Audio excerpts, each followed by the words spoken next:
दोस्तों स्वागत है आपका मेरे YouTube चैनल इंग्लिश बाबू पर। और आज मैं फिर हाजिर हूँ आपके साथ एक न्यूज़ रिपोर्ट लेके टाइम्स ऑफ इंडिया से, जहाँ मैं करने वाला हूँ इसको हिंदी में ट्रांसलेट। तो चलिए इसको शुरू करते हैं। सबसे पहले हम इसकी हेडलाइन देखते हैं। Man stabs 17-year-old for refusing to marry held.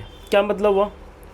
देखिए, स्टैब करने का मतलब होता है चाकू या किसी भी नुकीली चीज़ से घोंप देना या उससे वार करना, घोंप देना। तो इसका क्या मतलब हुआ?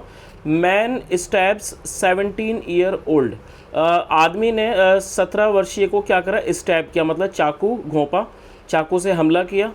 फॉर रिफ्यूजिंग मतलब कि फॉर रिफ्यूजिंग टू मैरी, शादी से इनकार करने के लिए। For refusing to marry, refuse करने का मतलब होता है इनकार करना या फिर अस्वीकार कर देना, शादी से इनकार करने के लिए। हेल्ड मतलब कि पकड़ा गया। तो दोस्तों ये इसकी हेडलाइन थी। अब मैं इस आर्टिकल को पढ़ना शुरू करता हूँ। आपसे रिक्वेस्ट है आप इसे ध्यान से सुने ताकि आप इसको बिल्कुल अच्छे से समझ सकें। A 17-year-old girl was injured after being attacked with a knife, allegedly by a man for turning down his marriage proposal in southeast Delhi's Badarpur on Sunday। क्या मतलब हुआ? अ 17-year-old गर्ल मतलब कि एक 17 वर्षीय लड़की, वॉज इंजर्ड वो घायल हो गई, after being attacked. After being attacked का मतलब हमला किए जाने के बाद वह घायल हो गई। Was injured after being attacked मतलब उस पर हमला किए जाने के बाद, after being attacked with a knife. With a knife मतलब चाकू से। अलेजडली, अलेजडली का मतलब होता है कथित तौर पर, कथित तौर से या कथित तौर पर। अलेजडली कथित तौर पर। बाय अ मैन एक आदमी के द्वारा। फॉर टर्निंग डाउन और क्यों for turning down? Turning down का मतलब होता है किसी भी चीज़ को ठुकरा देना या उस प्रपोजल के लिए मना कर देना, अस्वीकार कर देना, उसे टर्निंग डाउन कहते हैं। और क्यों करा?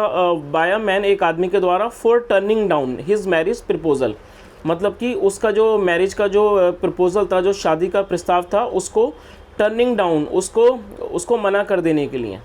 इन साउथ ईस्ट दिल्लीज बदरपुर। देखिए एपेस्ट्रोफी एस का मतलब होता है काके की। इन साउथ ईस्ट दिल्लीज मतलब साउथ ईस्ट दिल्ली के बदरपुर में। ऑन संडे रविवार को। आगे देखिए।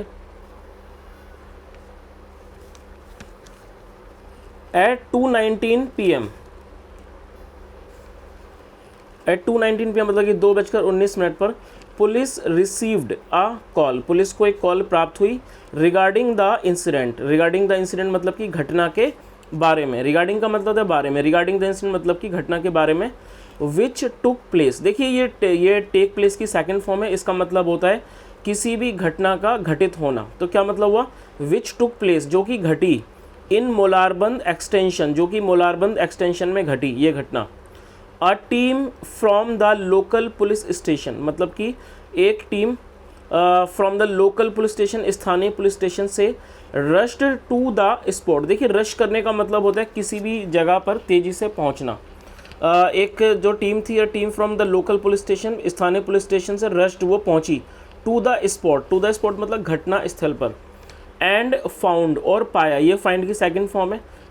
और पाया दैट की the girl had been taken. देखिए जब भी हैड बीन या हैव बीन के बाद थर्ड फॉर्म आएगी तो वो पैसिव वॉइस का टेंस होता है। और ये पैसिव वॉइस का पास्ट परफेक्ट टेंस है क्योंकि पास्ट के अंदर हमेशा हैड का प्रयोग किया जाता है। तो क्या मतलब हुआ? The girl had been taken, लड़की को ले जाया जा चुका था, ले जाया गया था। The girl had been taken to a hospital, एक हॉस्पिटल अस्पताल ले जाया गया था। बाय हर फ्रेंड, उसके दोस्त के द्वारा। There was pain and bleeding from her neck. क्या मतलब हुआ? देयर वॉज पेन, उसको दर्द था। एंड ब्लीडिंग, ब्लीड करने का मतलब होता है रक्त का बहना। एंड ब्लीडिंग रक्त बह रहा था। फ्रॉम हर नेक उसके गर्दन से। And left side of the scalp, और लेफ्ट साइड मतलब कि बाईं तरफ, ऑफ द स्कैल्प खोपड़ी के। स्कैल्प का मतलब होता है खोपड़ी। एन ऑफिसर सैड, एक अधिकारी ने कहा। आगे देखिए। डीसीपी साउथ ईस्ट, जो डीसीपी साउथ ईस्ट हैं राजेश देव सैड, उन्होंने कहा दैट कि द एक्यूज्ड जो आरोपी है, प्रिंस जो नाम दिया है यहाँ पर प्रिंस, असॉल्टेड द गर्ल, उसने असॉल्ट किया, असॉल्ट मतलब हमला करना होता है, असॉल्टेड द गर्ल, उसने लड़की पर हमला किया, assaulted the girl with a knife, with का मतलब यहाँ पर है से, विद अ नाइफ मतलब चाकू से, विद द इंटेंशन, देखिए जो वर्ड आप देख रहे हैं इंटेंशन, ये एक नाउन है, तो क्या मतलब हुआ, असॉल्टेड द गर्ल, उसने लड़की पर हमला किया, विद अ नाइफ चाकू से, with the intention to kill her, मतलब कि उसको मारने के इरादे से, तो ये जो वर्ड है इंटेंशन ये एक नाउन है, with the intention to kill her, उसको मारने के इरादे से, एज जैसे कि शी हैड डिसकंटिन्यूड, देखिए अब यहाँ पर हैड के बाद थर्ड फॉर्म आ रही है तो ये पास्ट परफेक्ट का ही टेंस है, और ये जो वर्ड है डिसकंटिन्यू इसका मतलब होता है किसी चीज़ को रोक देना, तो क्या मतलब हुआ, शी हैड डिसकंटिन्यूड या बंद कर देना, शी हैड डिसकंटिन्यूड उसने बंद कर दिया था या रोक दिया था, द रिलेशनशिप संबंध को, विद हिम उसके साथ, तो उसने क्या करा था, शी हैड डिसकंटिन्यूड डिसकंटिन्यू कर दिया था मतलब रोक दिया था संबंध को, विद हिम उसके साथ, and refused to marry him, और उसने इनकार कर दिया था, रिफ्यूज टू क्या करने से, और देखिए यहाँ पर मैं आपको एक और चीज़ बताना चाहूँगा, जब भी किसी वर्ब के बाद जब हम टू लगाएंगे तो टू के बाद हमेशा वर्ब की फर्स्ट फॉर्म आएगी, तो ये जो वर्ड है मैरी ये भी एक वर्ब है, MARRY, जिसका मतलब होता है विवाह करना, शादी करना, तो क्या मतलब हुआ, एंड रिफ्यूज्ड और मना कर दिया था, टू मैरी हिम उससे शादी करने को, वी अरेस्टेड द एक्यूज्ड हमने अरेस्ट किया गिरफ्तार किया द एक्यूज्ड आरोपी को, फ्रॉम फरीदाबाद से, द ऑफिसर एडेड ऑफिसर ने जोड़ा, द विक्टिम्स फ्रेंड, देखिए एपेस्ट्रोफी ऐसे इसका मतलब है काके की, और विक्टिम मतलब होता है पीड़ित, द विक्टिम्स फ्रेंड मतलब कि पीड़ित का दोस्त, told the cops, told the cops मतलब उसने पुलिस को बताया, told the cops, the victim's friend told the cops मतलब कि पीड़ित के दोस्त ने पुलिस को बताया, दैट की the girl had come to meet her, the girl had come to meet her, लड़की उससे मिलने आई थी, व्हेन जब the accused barged into her house, जब वो जो एक्यूज था मतलब जो आरोपी था, barged into her house, barged into का मतलब होता है ज़बरदस्ती किसी के मतलब कहीं पर घुस आना, barge into the her house जो उसके घर में घुस आया, अटैक्ड द माइनर, माइनर का मतलब होता है ऐसा व्यक्ति जिसकी आयु अभी 18 साल से कम है, तो जो भी व्यक्ति जिसकी 18 साल से कम आयु होती है वो माइनर होता है, चाहे वो मेल हो चाहे फीमेल हो, तो क्या मतलब हुआ, अटैक्ड द माइनर उसने माइनर को अटैक किया, हमला किया, एंड फ्लैड, और ये फ्ली की सेकंड फॉर्म है, फ्लैड मतलब भाग गया, I was at the terrace when I heard some noise, क्या मतलब I was at the terrace में छत पर था, व्हेन जब, आई हर्ड ये हियर की सेकंड फॉर्म है, इसकी फर्स्ट फॉर्म हियर होती है जिसका मतलब होता है सुनना, और ये सेकंड फॉर्म है, तो क्या मतलब है, आई हर्ड मैंने सुना, आई हर्ड सम नॉइस कुछ शोर, आई रश्ड टू द स्पॉट मैं घटना स्थल पर गया, जगह उस स्थान पर गया, रश मतलब तेजी से पहुंचना, I rushed to the spot and took her, और देखिए ये टेक की सेकंड फॉर्म है, इसका मतलब आप नोट कर सकते हैं, टेक का मतलब ले जाना होता है और ये सेकंड फॉर्म है, एंड टुक हर और उसे ले गया, टू द हॉस्पिटल हॉस्पिटल ले गया, and made a PCR call और एक PCR की कॉल की, द फ्रेंड सैड दोस्त ने कहा, शी क्लेम्ड उसने दावा किया, क्लेम मतलब होता दावा करना, दैट की the victim received more than 12 stitches की जो विक्टिम है पीड़ित है उसे रिसीव्ड मतलब आई मोर देन 12 स्टिचेस 12 से अधिक टाँके उसको आए। आगे देखिए,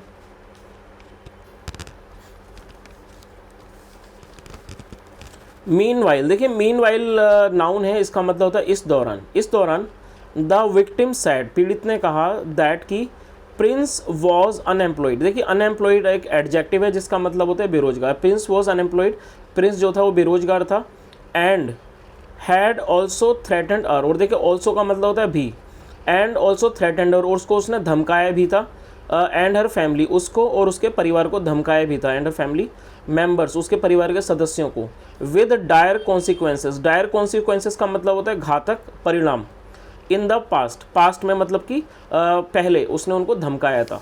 आगे देखिए, हाउएवर, हाउएवर का मतलब होता है हालांकि, और हाउएवर के लिए आप यहाँ पर एक और वर्ड यूज़ कर सकते हैं, ऑल्दो भी यूज़ कर सकते हैं, ऑल्दो का मतलब भी क्या होता है हालांकि, तो यहाँ पर हाउएवर है, हाउएवर हालांकि, कॉप्स हैव क्लेम्ड पुलिस ने दावा किया है, दैट की द एक्यूज्ड जो आरोपी है, वर्क्स वो काम करता है। अब ये देखिए जो यहाँ आप देख रहे हैं ये WORKS, ये वर्क का मतलब होता है काम करना, और ये 5th फॉर्म है। तो जब भी कोई भी ऐसा वाक्य प्रेजेंट इंडेफिनिट में आता है जिसके अंदर सिंगुलर सब्जेक्ट जो है वो सिंगुलर नाउन होता है, तब वहाँ पर हमें वर्ब की 5th फॉर्म का प्रयोग करना होता है। तो आप इन चीज़ों को ध्यान से सुने और आप इनको समझने की भी कोशिश करें। तो क्या मतलब हुआ, हाउएवर हालांकि कॉप्स हैव क्लेम्ड, पुलिस ने दावा किया है दैट की द एक्यूज जो आरोपी है वर्क्स वो काम करता है एट अ प्राइवेट कंपनी, एक प्राइवेट कंपनी में।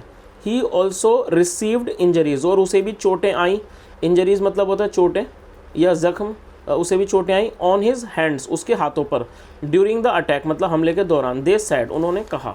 आगे देखिए, the victim lives with her family. अब देखिए यहाँ पर जो आप देख रहे हैं लिव्स, इसका मतलब होता है रहना, और यहाँ पर लिव्स क्यों प्रयोग किया गया है, जैसे मैंने आपको ऊपर बताया, जब हम प्रेजेंट इंडेफिनिट के अंदर कोई भी ऐसा पॉजिटिव का वाक्य बनाते हैं जहाँ पर कि सब्जेक्ट हमारा जो सब्जेक्ट है वो सिंगुलर नाउन होगा, तब हमें वर्ब की 5th फॉर्म का प्रयोग करना होता है। तो आप इन चीज़ों को याद रखें। तो क्या मतलब हुआ, द विक्टिम जो पीड़ित है, लिव्स वो रहती है, लिव्स विद हर फैमिली अपने परिवार के साथ, इन मोलारबंद, मोलारबंद में, ये कोई स्थान का नाम है, जगह का नाम है, इन मोलारबंद।